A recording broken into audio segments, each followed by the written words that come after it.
Hindi ko alam kung tataas. Yung favorite cartoon character mo at bakit? Kasi ako, Sen, para may ano ka lang, ang favorite cartoon character ko si Dennis the Menace. Kasi, although makulit siya, lagi siya nambubuska, menace talaga siya, pero at the end of the day, before the story ends, he sort things out, no? Parang, kaya kahit the menace siya, feeling ko okay yun. Kaya gusto ko yung cartoon na yun. Ikaw ba, Sen, meron ka bang ganyan na ano? Kasama ba dyan yung, for example, yung mga Marvel superheroes? Pwede. Ganon? O, pwede, no? Kung sa ganon, edi yung, si Captain America. Pwede yun. Spider-Man, yung mga ganon. Nung growing up, elementary ako, may mga comic books ako ng ganyan, yung mga Fantastic Four, Avengers, yan yun. Anong ka ba lumaki, Sen? Saan part ng Pilipinas ka ba lumaki? Sa Caloocan. Sa Caloocan. Metro Manila. Yun. Yes. Sige, Caloocan. Kamusta? Shoutout sa mga Caloocan dyan, taga Caloocan. Eto.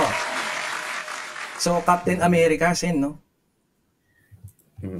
Parang walang patriotism dun, Kasi dapat Captain Philippines.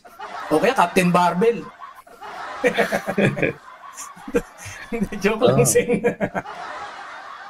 Sen, sigawan mo lang ako pag medyo nababasasan ka sa akin. Hindi, okay lang. Game tayo dyan. Ayan. Game tayo. Matagal po kayong naging senator from 2007 to 2019. People must have liked you or not. Ano po ba yung pinakamatindi yung pambabash na natanggap? Kami dito, yung ibang mga dito, tawag sa inyo, trililing na ano po ba kayo dyan? Sasaktan kayo? Or anong comment nyo po dyan? Alam nyo kasi nung high school ako, ang tawag nga sa akin, thriller, thrilly. Kasi yung panahon na yon yung kay Michael Jackson, no? Hindi ako nababother diyan kasi una-una ako alaskador din ako no? And by this time sanay na ako sa mga ganyan. Sa bagay, no, sinasabihan mo ng praning si Duterte, no, na praning, 'di ba? Ikaw sa inyo ba galing talaga 'yon, Sen, na sinabi mo praning na dahil ano? Oo. Kasi gano'n na talaga nangyari. Thank you, Sen, dyan sa sagot mo. Nako, very game si Sen. Ayos to.